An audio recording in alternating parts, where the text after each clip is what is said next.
Dear friends, आज के इस सेशन में हम 12th क्लास की first poem my mother at 66 का सेंट्रल आइडिया डिस्कस करेंगे और उसको line by line and word to word समझने की कोशिश करेंगे।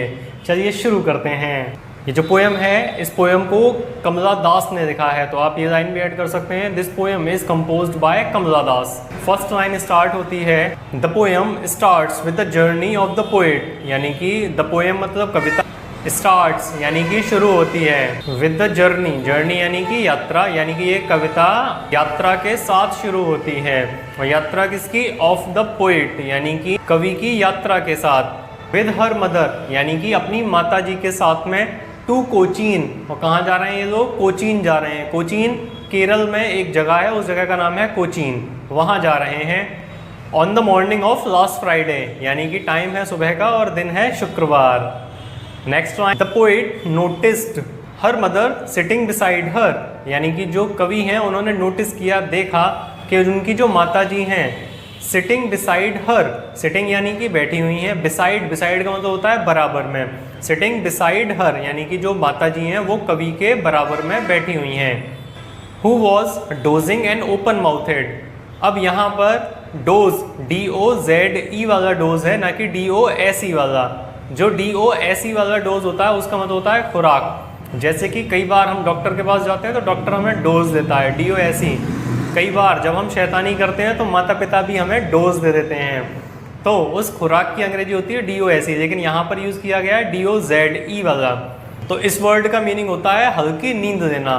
तो माता जी हैं हु इज़ डोजिंग, यानी कि जो कि हल्की नींद में हैं। एंड ओपन माउथेड, और जो उनका मुंह है, सोते सोते उनका मुंह खुला हुआ है। Her face was colourless like ashen and corpse, her face यानी कि माता जी का फेस, वॉज कलरलेस, कलरलेस यानी कि माता जी के फेस पर कोई रंग नहीं था। Like ashen and corpse, like का मतलब हुआ जैसा, एशन का मतलब हुआ रक्तहीन, यानी कि जब इंसान के अंदर बिल्कुल ब्लड ना हो।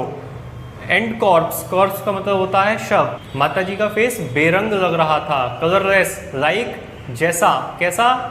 बिल्कुल रक्तहीन और शव के समान, यानी कि कोई जो मुर्दा होता है उसके समान उनका फेस लग रहा था।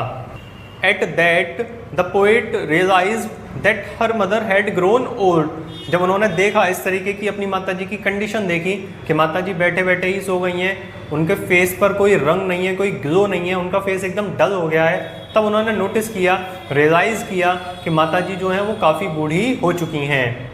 But soon separated those thoughts, लेकिन जल्दी ही उन्होंने ऐसे जो ख्याल आ रहे थे माता जी को लेकर, उन ख्यालों से, उन विचारों से अपने आप को दूर कर लिया। थॉट का मतलब होता है विचार, सेपरेट मतलब होता है अलग करना, सून का मतलब होता है जल्दी ही। But soon separated those thoughts, लेकिन जल्दी ही उन्होंने ऐसे विचारों से खुद को अलग कर लिया और ऐसी बातों से ध्यान हटाने के लिए उन्होंने कार के बाहर देखा। एंड आउटसाइड यानी कि बाहर, there seemed young green trees, उन्होंने हरे भरे पेड़ देखे।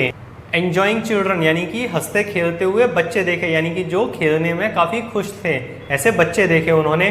देन रीच्ड एयरपोर्ट, और तब वह एयरपोर्ट पहुंच गए। रीच का मतलब होता है पहुंचना, और कहाँ पहुंचे? एयरपोर्ट, तो वो एयरपोर्ट पहुंच गए। एंड स्टैंडिंग फार, स्टैंडिंग का मतलब होता है खड़े होकर, फार, फार का मतलब होता है दूर, तो उन्होंने खड़े होकर दूर से लुक्ड हर मदर, अपनी माता जी को देखा। And standing far looked her mother found one and colourless like winters moon, यानी कि जब वो एयरपोर्ट पहुंचे तो उन्होंने एयरपोर्ट पर खड़े होकर, स्टैंडिंग यानी कि खड़े होकर, फार, फार मतलब दूर से, लुक्ड देखा, किसको देखा? माता जी को देखा।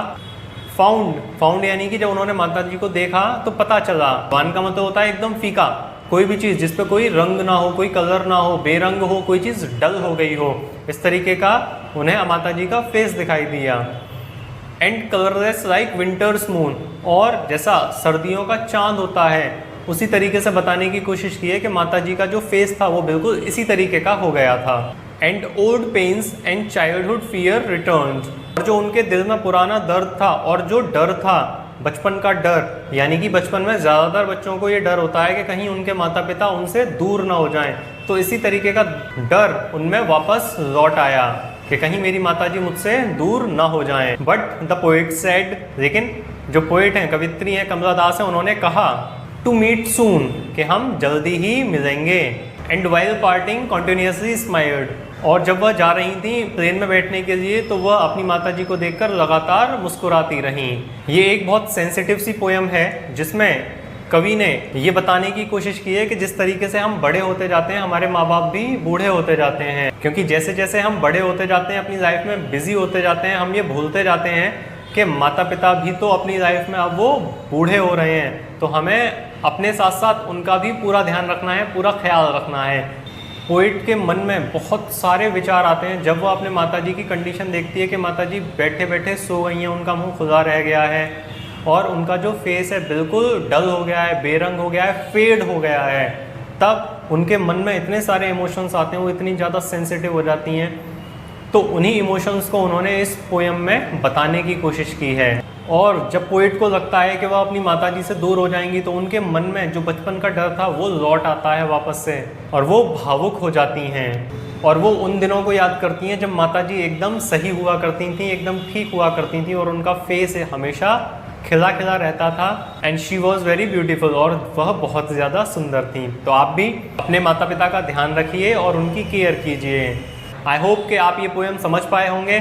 Thank you so much. ऐसे ही सीखते रहिए और खुद को आगे बढ़ाते रहिए।